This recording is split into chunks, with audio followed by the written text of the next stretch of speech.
That was. Okay.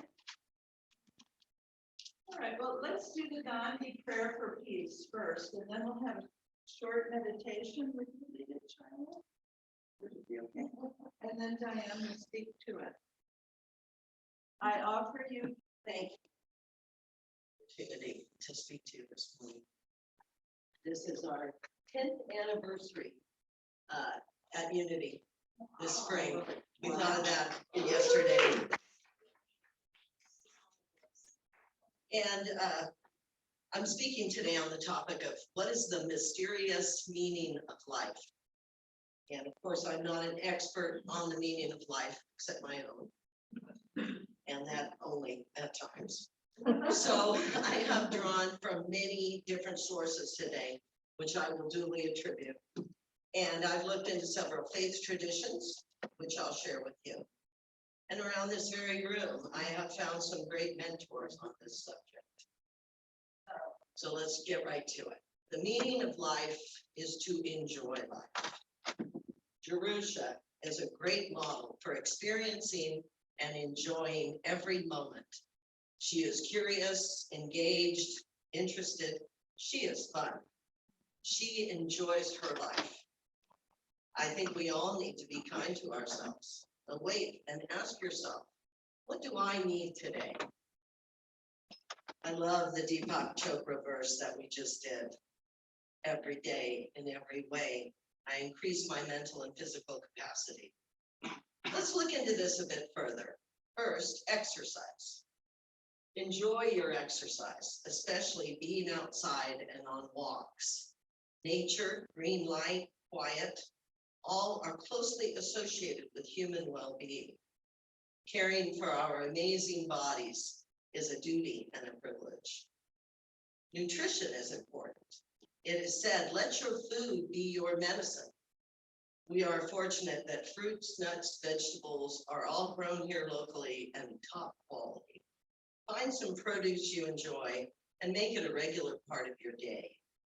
Enjoy meals with friends and family. It is good for digestion to laugh and relax together while we eat. Spiritual connection. Enjoy people and find joy in the journey of life. Unity teaches that honoring all paths to God leaves us at peace with each person and their choices. Remembering the Godhead in each person reminds us of our interconnectedness. Practicing to be at peace with the world and letting go of strife allows me to experience contentment and enjoy every day. And find spiritual connection through the arts. Music unites us and evokes deep emotions. Find work that you enjoy and activism that feeds your soul and purpose in life. Many people have found deep satisfaction and pleasure in work. Achieving excellence in a field of study or work leads to contentment and gratification. And find a cause you can support. Being active in what we believe in is a sure way to find great enjoyment in life. Shyla and Don Button are wonderful examples of this. This quote attributed to Eckhart Tolle is so true.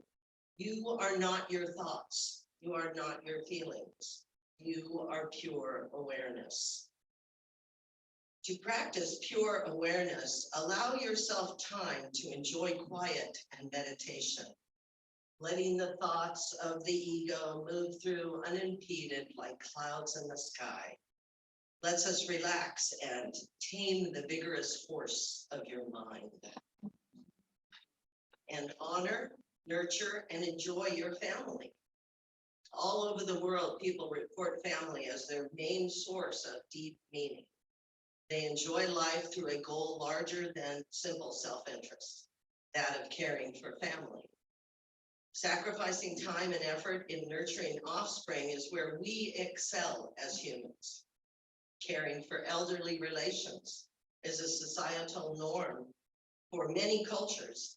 As the fifth commandment, God exhorts us to honor thy father and thy mother. That is put right before thou shalt not kill. So great. Must be a connection. The meaning of life is to grow in relationships. Unity teaches that when we have conflict with others, it is often a mirror we are seeing, and we are very unhappy with the reflection. This is a new thought tenet, but it did not originate with them. The Greeks and others noted this long ago. It taketh one to knoweth one. In psychology, this phenomenon is well known as projection. So we are advised to not be too sensitive to what we perceive as the ill judgments of others. Instead, always attribute the very best intentions to your friends and colleagues until and unless you are absolutely sure there is a problem. Be mindful of what Ben Franklin said 300 years ago, and which still applies, and I paraphrase here. I try not to assume too many things, as it makes me look less foolish when I find out later I was not in possession of all the facts and was dead wrong. People like Bob Woods, Paula Woods, and Donna Law remind me to be humble and kind. They remind me that live and let live is an old adage that certainly holds up in modern relationships. Life is an adventure in forgiveness, especially forgive yourself. From that, goodness can flow to others. Learning to laugh at ourselves a little and not take everything so seriously is an act of inner directed kindness that soon spreads outward too.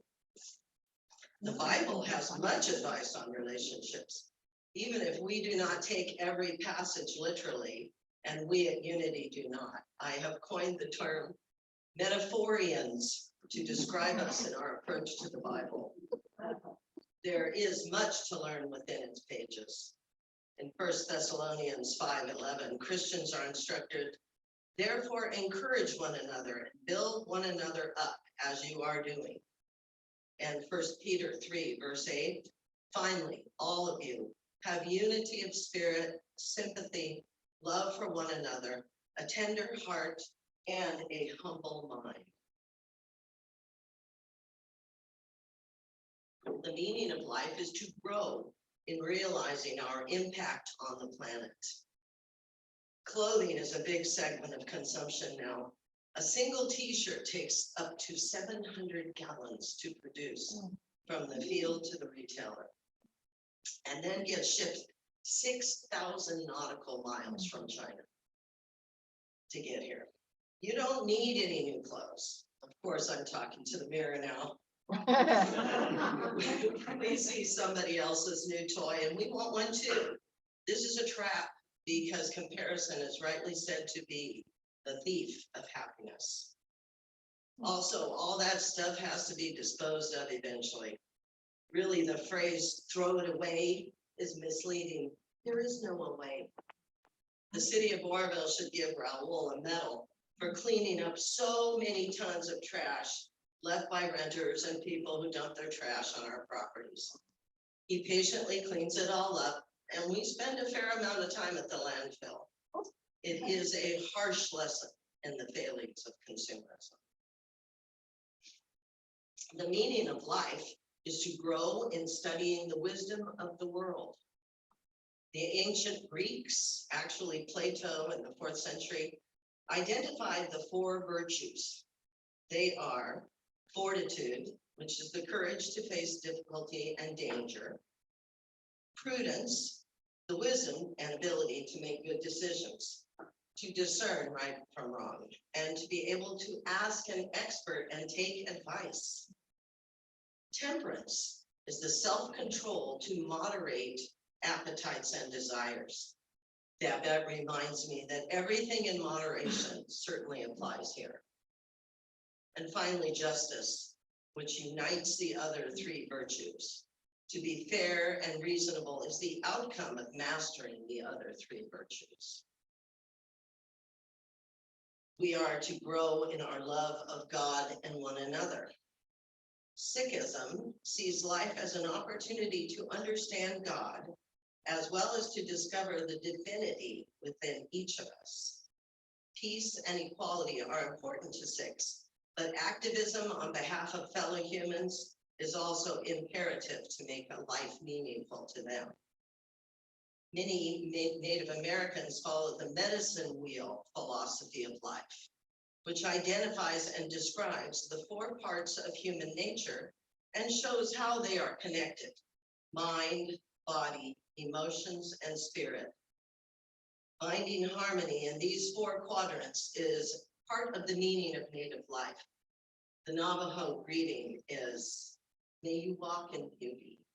I love that. I was born to achieve oneness with God and my fellow humankind. When we acknowledge that truth and reality are often our own illusions, we can accept that other people are equally valid in their own existence, even in political views. That one's difficult for me, I admit it.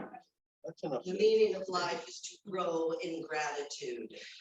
Knowing how blessed, fortunate, and lucky I am gets me through to the best, safest space: gratitude.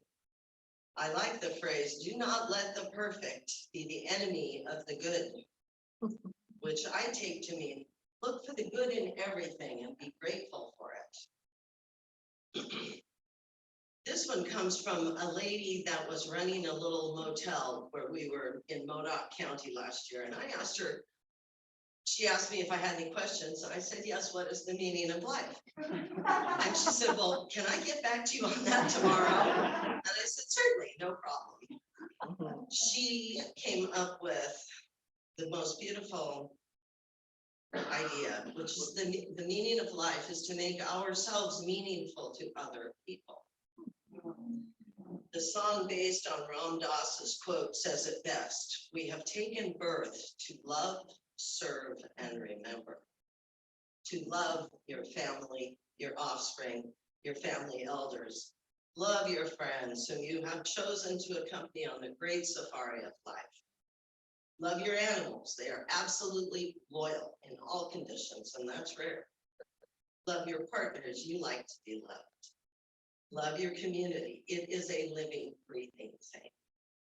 Bringing love to others gives great meaning to our own existence. To serve. Unity offers a special way to serve. Together, we uphold the legacy of all the good people who have kept unity going over the years. And in so doing, we keep the angels' share for ourselves. That's a term used in the manufacture of bourbon and other spirits. It is the amount that the barrels absorb, and it is called the angel's share. We absorb the lessons, learn the practices, and keep evolving as people. Keep it flowing, my lovely church. Remember Luke 6:38, give and it will be given to you. And to remember, those people who knew my husband, Michael, are precious to me. He passed 17 years ago. Shyla, Kira, Frank, Dennis, Bonita, Dolores, Khadijah, Terry, Ted, all help me remember him. Luckily, I have friends I've known for many decades. We are the ambassadors for the ones who have passed before us. Love lives on. We remember them, and that is the cornerstone of the home we build for them in our hearts. Finally, the meaning of life is to evolve our understanding of life and death. We cannot fully discuss the mystery of life without addressing death. Life goes quickly, and we should bless the coming and the going of it. Death is a blessing. After all, it is the end of attachments, which in Buddhism philosophy ends all suffering and ushers in nirvana, which is the meeting of heaven and earth. Christians believe in heaven, reunited with loved ones and Jesus. Sounds pretty good, but I'm in no hurry to tap the mystery. And far from understanding the why of tragic early death, I believe we need to accept that there is chaos in the world, and we do not control events beyond ourselves. Meeting misfortune with faith and resolve to make the best of it is the truest course, really the only course. I respect the mystery of what happens when we rejoin the infinite in what is called death. You will not find me here to tell you the secret of death or what lies beyond. Rather, I will quote a famous Muslim poet, Khalil Gibran, who wrote, "For what is it to die but to stand naked in the wind and to melt into the sun? And what is it to cease breathing but to free the breath from its restless tides, that it may rise and expand and seek God unencumbered?" And as the warrior prayer of the Jews of ancient Pizar says, "The seeming contradiction of life and death will be cut through. All is resolved in dazzling, measureless freedom." Buddhists and Hindus both believe that in reincarnation, but Hindus believe in Atman, which means self reincarnation, where you remain your personal self from life to life. Your self follows you. Buddhists find this idea to be the opposite of what is needed to reincarnate, which is to release the ego, the self, in what they call anatma, no self. Then they can experience the interconnected nature of us all. We are aware of our own eventual death, and it is a reminder. In Psalm 90, verse 12, Moses prays that God would teach his people to number our days, that we may get a heart of wisdom. In the great tapestry of life, we are never alone, and that is a comfort. Generations of your ancestors rise up to support you. Native people say, "Aho matakwiyasa." This means to all my relations, living, and honors those who have passed and those yet to come. The timelessness of the earth and the universe comforts us. If indeed life is but a dream, as the song says, and many Buddhists, Hindus, and Native Americans agree, may your dreams be sweet. May your hearts be full of wisdom, and may you walk in peace. Namaste.